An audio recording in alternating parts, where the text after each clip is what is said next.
হামিদা ওয়া মুসাল্লিয়া ওয়া মুসাল্লিমা আম্মা বাদ। ইসলামী শরীয়তের অত্যন্ত গুরুত্বপূর্ণ একটি ফরজ বিধান হলো সালাত। সালাতের জন্য আবশ্যক হলো তহারত তথা পবিত্রতা অর্জন।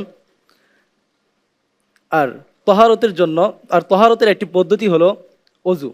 তো প্রথমে চলুন আমরা অজু সম্পর্কে কুরআনে কারীম থেকে জেনে নেই।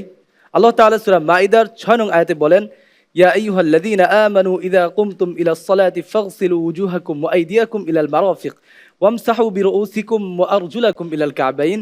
হে মুমিনগণ, যখন তোমরা নামাজের ইচ্ছা করো তখন তোমরা তোমাদের চেহারাকে ধৌত করবে, উভয় হাত কনুই সহ ধৌত করবে, মাথা মাসা করবে এবং উভয় পা টাকনু সহ ধৌত করবে। উল্লেখিত আয়াতে আল্লাহ তাআলা অজুর ফরজগুলো বর্ণনা করলেও অজুর ফজিলত, অজুর সুনান এবং মুস্তাহাব্বাত সম্পর্কে বিস্তারিত জানতে আমাদের বিস্তারিত কোনো বর্ণনা কুরআনে কারিমে পাওয়া যায় না। তাই আমাদেরকে রাসূল সাল্লাল্লাহু আলাইহি ওয়াসাল্লামের হাদিসের শরণাপন্ন হতে হবে। অজুর ফজিলত সম্পর্কে রাসূল সাল্লাল্লাহু আলাইহি ওয়াসাল্লাম বলেন, আবু হুরায়রা রাদিয়াল্লাহু আনহু রিওয়ায়াত, ইন্না উম্মতি ইউদআউনা ইয়াউমাল কিয়ামাহ গুররাম মুহাজ্জালিনা মিন আসারিল ওযু।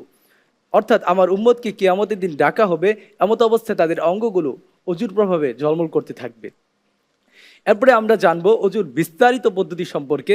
আলী রাদিয়াল্লাহু আনহু রাসূল সাল্লাল্লাহু আলাইহি ওয়াসাল্লামের প্র্যাকটিক্যাল অজুর পদ্ধতি জানিয়েছেন, প্র্যাকটিক্যালভাবে অজু করে দেখিয়েছেন। আবু হাইয়া থেকে রিওয়ায়াত, তিনি আলী রাদিয়াল্লাহু আনহুকে অজু করতে দেখেছেন। তিনি বলেন, রাআইতু আলিয়ান তাওয়াদ্দা ফাগাসালা কাফাইহি হাত্তা আনকাহুমা।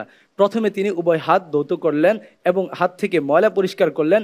এরপর 3 বার কুলি করলেন, 3 বার নাকে পানি দিলেন, উভয় হাত কনুই সহ 3 বার ধৌত করলেন, মাথা মাসা করলেন, উভয় পা টাকনু সহ 3 বার ধৌত করলেন। উল্লেখিত রিওয়ায়াতের মাধ্যমে আমরা অজুর সুন্নত তথা 3 বার করে কি করতে হবে, কুলি করতে হবে এবং 3 বার নাকে পানি দিতে হবে এবং অজুর প্রত্যেকটি অঙ্গ 3 বার করে ধুয়ে নিতে হবে, এই ব্যাপারে আমরা জানতে পারি। এরপরে যারা পরিপূর্ণরূপে অজু করে না তাদের ভয়াবহতা সম্পর্কে রাসূল সাল্লাল্লাহু আলাইহি ওয়াসাল্লাম বলেন, আব্দুল্লাহ ইবনে আমর রাদিয়াল্লাহু তাআলা আনহু রিওয়ায়াত, রাজা'না মা রাসূলিল্লাহি সাল্লাল্লাহু আলাইহি ওয়াসাল্লাম মিন মক্কা ইলাল মদিনা। আমরা মক্কা থেকে মদিনায় ফিরছিলাম রাসূল সাল্লাল্লাহু আলাইহি ওয়াসাল্লামের সাথে। একটি ঝর্ণার নিকট আসলাম, তখন আসরের সময় হয়ে গেল। কিছু লোক তাড়াহুড়া করে অজু করতে গিয়ে তাদের টাকনুগুলো অজু করলো, কিন্তু তাদের টাকনুগুলো যার কারণে ভিজলো, যার কারণে শুকনো রয়ে গেল। রাসূল সাল্লাল্লাহু আলাইহি ওয়াসাল্লাম তাদেরকে ধমক দিয়ে বললেন, ওয়াইলুন লিল আকাবি মিনান নার আসবিগুল ওযু। অর্থাৎ টাকনু সমূহের জন্য জাহান্নামের আগুনের দুর্ভোগ, তোমরা পরিপূর্ণরূপে অজু করো। সুতরাং উল্লেখিত বর্ণনা সমূহের দ্বারা সুস্পষ্ট রূপে প্রমাণিত হয়, হাদিস হলো কোরআনের পরিপূরক, হাদিস হলো কোরআনের ব্যাখ্যা বিশ্লেষণ, হাদিস হলো কোরআনের বর্ণিত বিধিবিধান সমূহের আমলি রূপরেখা। তাই হাদিসকে বাদ দিয়ে তাই উল্লেখিত রিওয়ায়াতসমূহের মাধ্যমে সুস্পষ্টভাবে প্রমাণিত হয়, হাদিস হলো কোরআনের ব্যাখ্যা বিশ্লেষণ, হাদিস হলো কোরআনের পরিপূরক, হাদিসের মাধ্যমে আমরা জানতে পারি কোরআনের আমলি রূপরেখা।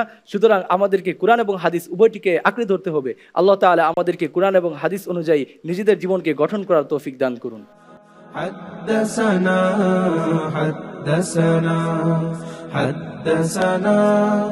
حدثنا